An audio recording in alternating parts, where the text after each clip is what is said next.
নমস্কার, কেমন আছেন আপনারা? কণিকার চ্যানেলে আপনাদের সবাইকে স্বাগত জানিয়ে আজকের রেসিপি আমার হবে কচু পাতায় চিংড়ি মাছ ভাপা। এই যে কচু পাতা একদম নরম নরম তুলে নিয়ে চলে এসেছি, অনেকগুলো কচু পাতা তুলেছি। তো এই কচু পাতাগুলো এবার আমি কেটে নিচ্ছি।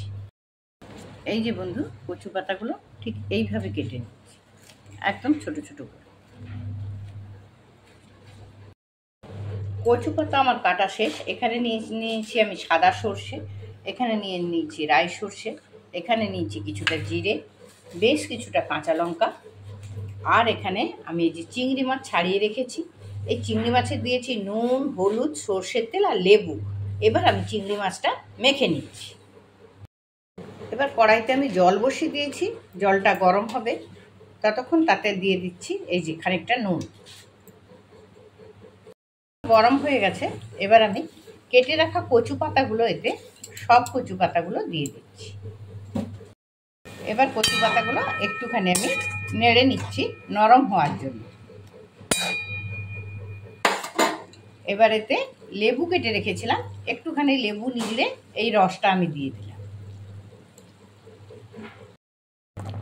কচু পাতাটা আমার সুন্দর সেদ্ধ হয়ে গেছে একদম। এবার আমি কচু পাতাটা নামিয়ে জল ঝরিয়ে নিচ্ছি। কচু পাতাটাও আমার সেদ্ধ হয়ে গেছে। এদিকে সর্ষে, কাঁচা লঙ্কা, জিরে সমস্ত কিছু আমি বেটে নিয়েছি। নুন হলুদ মাখানো চিংড়ি মাছ তো আছেই, আর এখানে কিছু কাঁচা লঙ্কা কুচিয়ে নিয়েছি, কিছু গোটা আছে, আর এখানে নিয়ে নিয়েছি লঙ্কা গুঁড়ো, হলুদ গুঁড়ো, আর পরিমাণ মতো নুন, আর এখানে অবশ্যই সর্ষের তেল। কচু পাতাগুলো আগে দিয়ে দিলাম। এবারে ওই যে নুন, হলুদ আর লঙ্কা গুঁড়ো, এবারে কিছু কাঁচা লঙ্কা কুচোনো এবং গোটা, আর যে মশলাটা আমি বেটে রেখেছি সেই মশলাটা দিয়ে দিলাম। এবারে একটুখানি লেবুর রসটা দেবেন, খুব সুন্দর স্বাদ লাগে। আর সর্ষের তেলও দিচ্ছি, দিয়ে এটা ভালো করে মেখে নিচ্ছি। আর অনেকে এটাতে নারকেল বেটে দেয়, কোনো অসুবিধা নেই, দিতে পারেন, তবে আমি বলবো না দিলেও ভালো লাগবে। তবে অবশ্যই একটু জিরে বেটে দেবেন সর্ষের সঙ্গে, দেখবেন এর স্বাদটা খুব সুন্দর হবে। এবারে আপনি নুনটা চেখে নেবেন, কারণ মাছ দেওয়ার পরে তো নুন চাখতে পারবেন না, এরপরে আপনি নুনটা একটু চেখে নেবেন। সমস্ত উপকরণ দিয়ে এবার আমি চিংড়ি মাছগুলো দিয়ে দিচ্ছি, আবারও মেখে নেব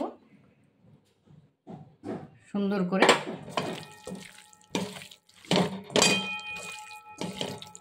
এবারে আমি মশলা বাটার জলটাও দিয়ে দিচ্ছি, বেশি না, খুব অল্প, বাস হয়ে গেল।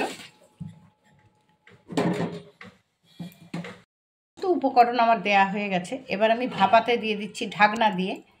আপনারা এটা এভাবেও ভাপাতে পারেন কড়াতে, আর না হলে জল বসিয়ে তার উপরে আপনি টিফিন কৌটোতে করেও ভাপাতে দিতে পারেন। দুভাবেই আপনি ভাপিয়ে নিতে পারেন, কোনো অসুবিধে নেই।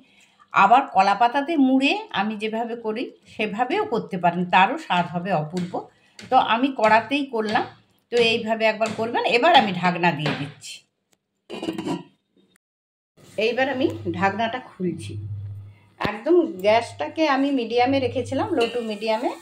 আর এই জিনিসটা এবারে দেখুন কেমন হয়েছে। আপনারা, আমি বলেছি টিফিন কৌটোতেও করতে পারেন, আর কড়াতে হলে কি হয়, আমি এইভাবে একটু নেড়ে নিই।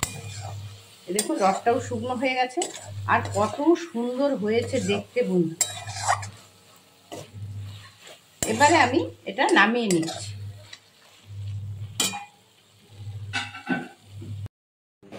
হয়ে গেল আমার কচু পাতায় চিংড়ি মাছ ভাপা। তো কেমন লাগলো বন্ধু, অবশ্যই অবশ্যই আমাকে একবার জানাবেন। তো এইভাবে আপনারাও একবার কচু পাতা দিয়ে করবেন, দেখবেন খুব সুন্দর খেতে লাগে। তাহলে আজ এই পর্যন্ত, আসবো অন্য কোনো রেসিপি নিয়ে অন্য কোনো দিন আপনাদের সঙ্গে, আবার কথা হবে। তো এইভাবেই বন্ধু আজকে রাখছি, সবাই ভালো থাকুন। নমস্কার জানিয়ে শেষ করলাম আজকের রেসিপি।